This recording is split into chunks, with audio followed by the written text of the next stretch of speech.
We are honored with the presence of our keynote speaker today. May I take this privilege to introduce our keynote speaker to you.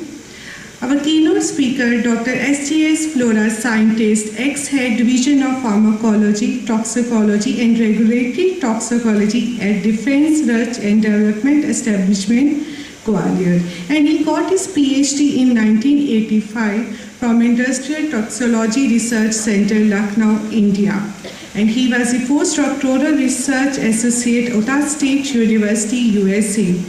He has so far published 275 research papers in prestigious, including more than 75 review articles, chapters in international books, 3 patents, and more than 10,000 citations in international literature. He has published 3 books, including prestigious Handbook of Arsenic Toxicology, published by Elsevier Academic Press, USA. He is an associate editor, member, editorial board of 27 international journals like Food and Chemical Toxicology, Journal of Trace Element Biology and Medicine. He was conferred with the prestigious DRDO Scientist of the Year in the year 2015 and its Fellow of National Academy of Sciences, and was awarded prestigious Dr. Kailashnath Award of Madhya Pradesh Government in the year 2003 and Shakuntala Amit Chand Award of Indian Council of Medical Research in 1995. Dr. Flora was awarded with the Best New Technology Award of Defense Research and Development Organization, DRDO. May I take this privilege to request this dignified personality to come on the stage and address the audience. Sir, kindly come.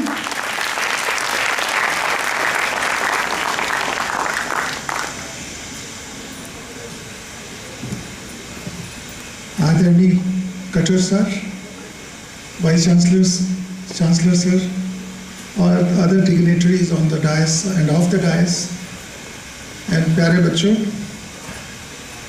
After listening to Professor Katur sir's lecture, I don't know whether I have to add anything more what he has already said, because I am one of the person who has learned many things from him, not only the science but also the administration to run science.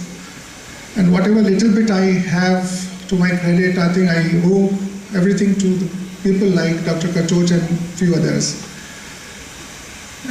And then I thank Dr. Ravi and Chancellor of this institute for inviting me.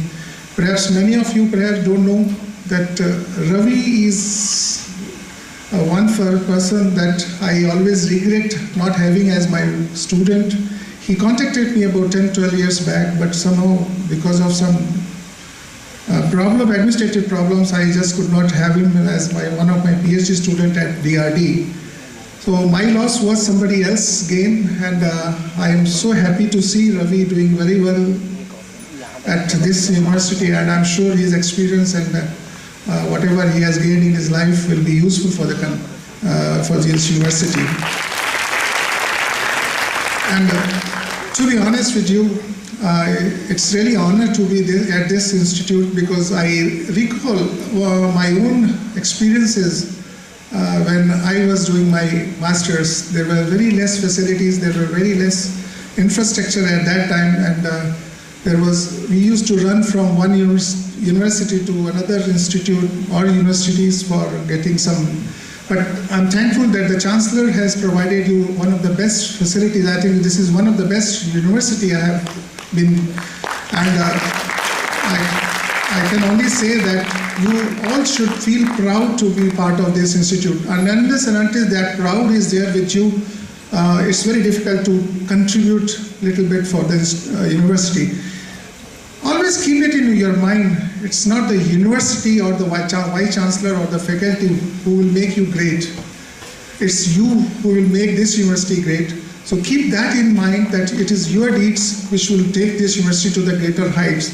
And you have to contribute to make this university great, and that always you have to keep, because university will not keep you there. I mean, you put you to a job, but it's your own efforts.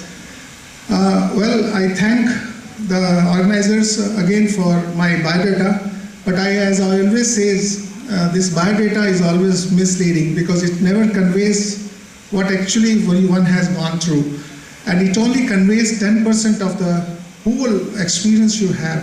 Because I always say wherever I go that it just provides also only 5 or 6% of your experiences. Because if I talk about myself, I think the 90% of the experiences are only, you can say, the struggle.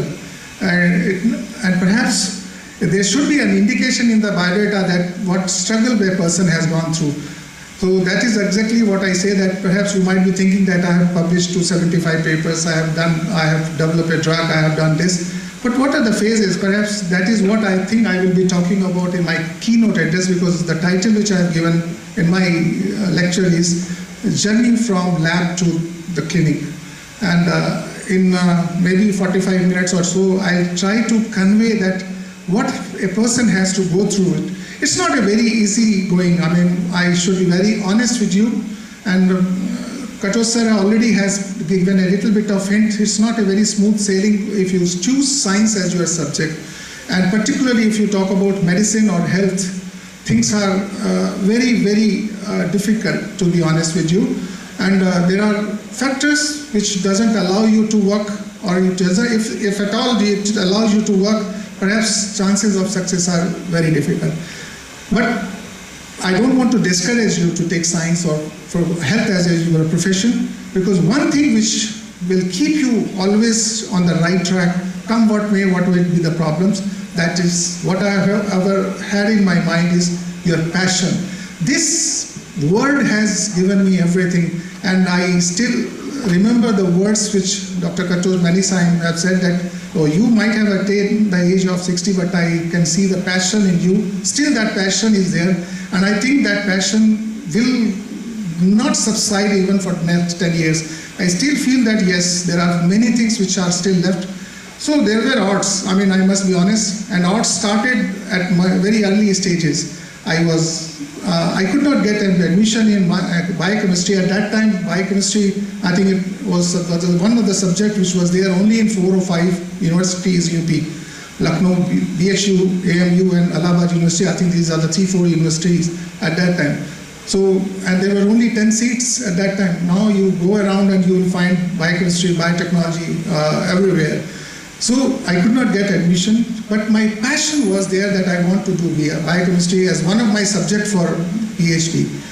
Well, for 2.5 years I could not get my entry into ITRC or CDRI, because director used to say, no, this is not a place for non-biochemists. I'm talking about ITRC, because they only used to take people from pharmacology or from biochemistry.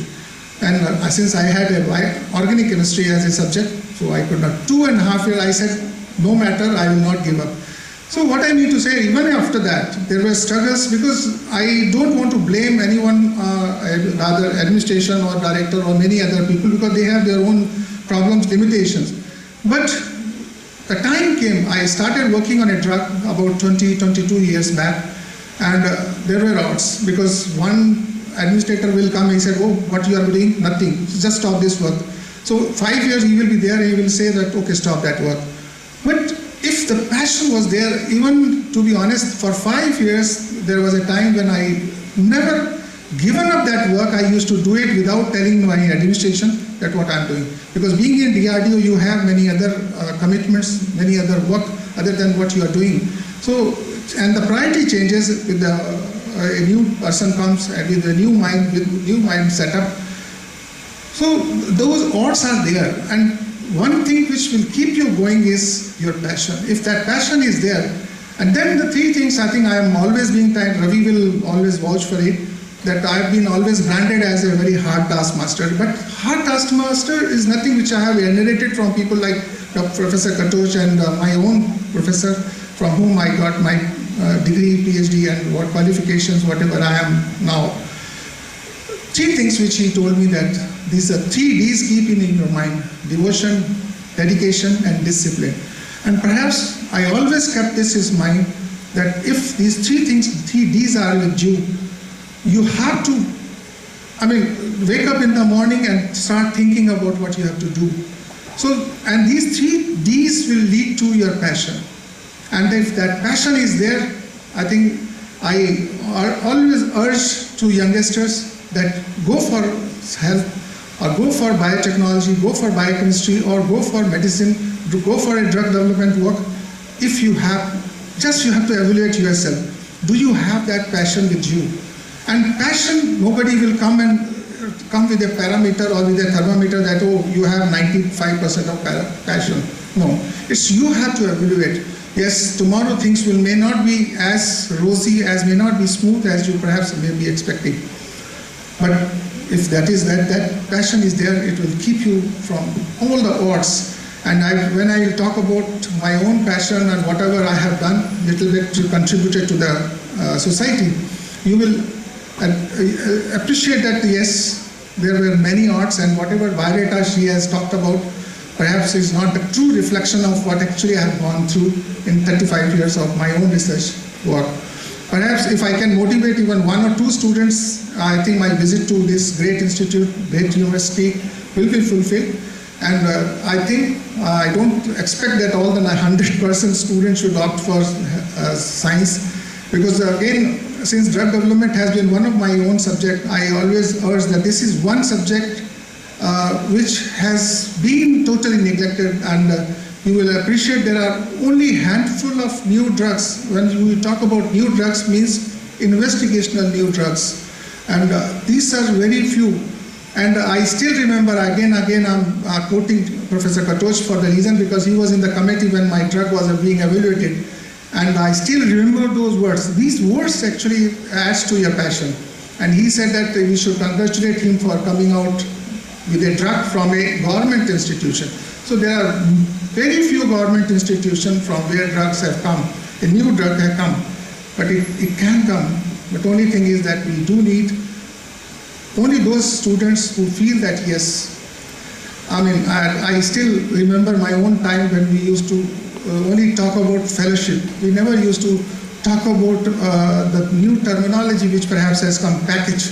I think I still don't know what is package is all about. But students, I again urge that students who look for package as their future, I think health, biochemistry, biotechnology is not subject where they should look for package, because it only requires passion, not package perhaps. And this is what I feel. In these words, I will not take much time because science I will talk only about when I give my own talk in the afternoon. But I again convey my best wishes, my blessings to all the students for a very bright career. And when I come next to this institute, I hope there will be many such passionate students with whom I will interact. With these words, I again thank chancellors and all the senior faculty of this institute or university for inviting me and giving me this honor. And I hope my talk will motivate even one student from this institute, and whatever little bit I can contribute towards the cause of this university, I will be very happy. Thank you very much. I forget one quote which I always give to conclude my talk, and that quote is not mine. It is Abdul Kalam, who was our Director General of DRDO. He always used to say, सपने वो नहीं होते जो आपको सोने नहीं देते, जो सोते हुए देखते हैं. सपने वो नहीं होते जो आप सोते हुए देखते हैं, सपने वो होते हैं जो आपको सोने नहीं देते. So keep that in mind. Thank you so much, sir, for sharing your deep knowledge with us. So, student, are you ready to build passion in yourself? Yes or no? Yes, student, build passion in